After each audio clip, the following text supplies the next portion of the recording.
So we've done a very quick introduction to our course and the basic ideas of diversity, inequality, and the role that social construction has on ourselves. The next short lecture segment will start considering race and gender, social status, and social construction. So let's think about the main classes we are going to consider this semester: race, class, gender, and sexuality. We should ask ourselves, how real are these categories?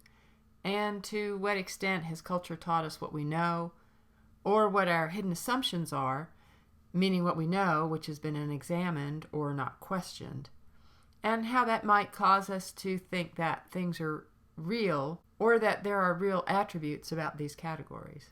Now, I want to talk a little bit about privilege at some point, and to create a framework for that, I want us to think about inequality and how people react to that idea. People have different reactions to the concept of inequality. And this part now is straight from Newman's first chapter. I'm going to quote to him.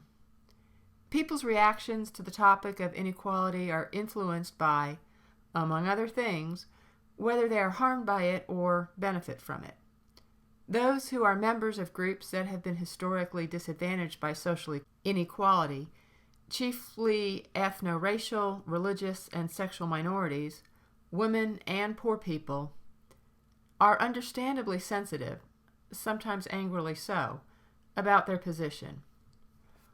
Although they may be appreciative that the problems are being written about at all, many believe that they have a vested interest in how inequality is portrayed in books like this one. Some may even feel that the topic is private property that cannot be fully understood by outsiders. At the same time, some people from disadvantaged groups are sick and tired of talking about inequality. They see no value in perpetuating dialogues of despair and hopelessness, preferring to see themselves as masters and not victims of their own fate. On the other hand, those who have been historically privileged by social inequality in this society, namely whites, men, Christians, heterosexuals, members of the middle and upper classes, sometimes become defensive when the subject of inequality is raised, assuming that just talking about it will lead to their advantages being confiscated. We have various categories, too, about ourselves that we could say are main identifiers, or what a sociologist would call master statuses. Those categories are things like race, ethnicity, sex, sexual orientation, and class. There are some other main categories such as age and disability, and while we talk some about those categories, they are not prime areas of focus for your textbook author. What we need to know about these categories or master statuses is that we live in a society that places dramatically different values on the various component categories of these identifiers. So, at the same time that race, ethnicity, gender, sexuality, and social class combine to construct our identities, they also determine our place in society, or the inequalities that affect us. So now we get to the Thomas theorem, a phrase that was quoted by the social constructionist W.I. Thomas. And he quoted that, "Things that we define as real become real in their consequences." So this is capturing this idea of social construction. Thomas is referring to the idea that a social concept can be socially constructed and not real.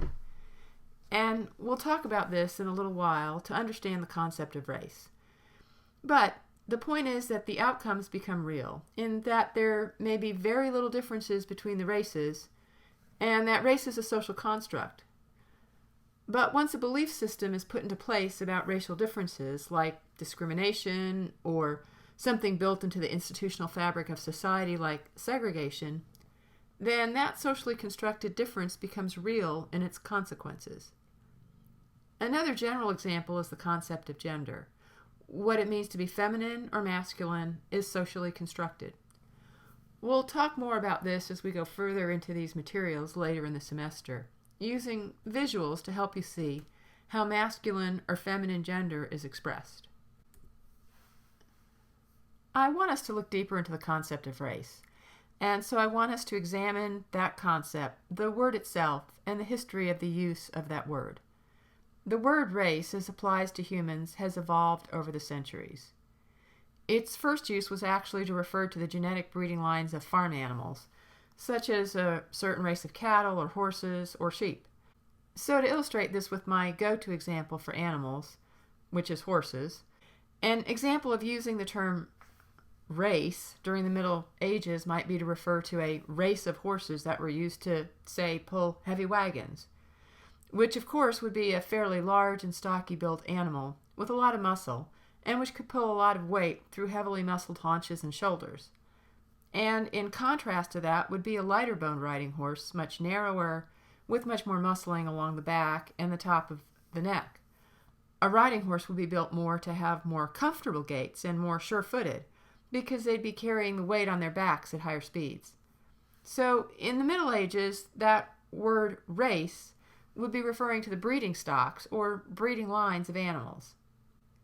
The first time that the use of the word race appears to be used to refer to human beings, it was used by Spanish explorers when they were describing the people they encountered in the New World, meaning the Americas. The word race, as applied to people, was capturing the idea that there appeared to be differences in the humans that the Europeans encountered in the Americas, and that there was some recognition that the genetic origins for these people created distinctive physical characteristics, differences of all sorts, such as facial features, hair, skin tones, body height, just to mention a few of the major differences.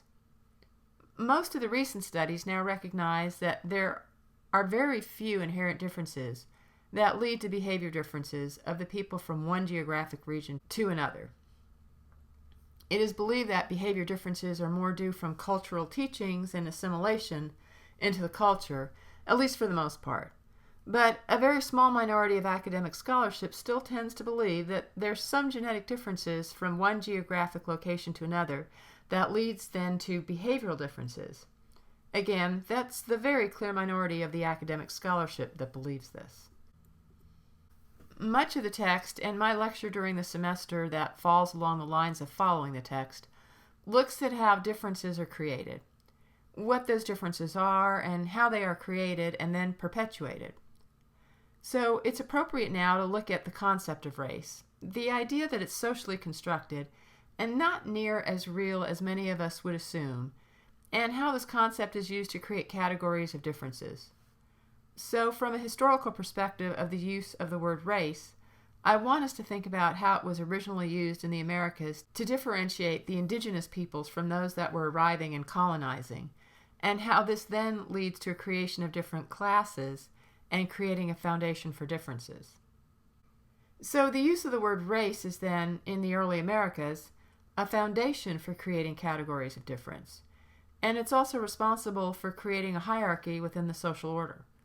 Some people are regarded as having more status just on the basis of the distinction of race.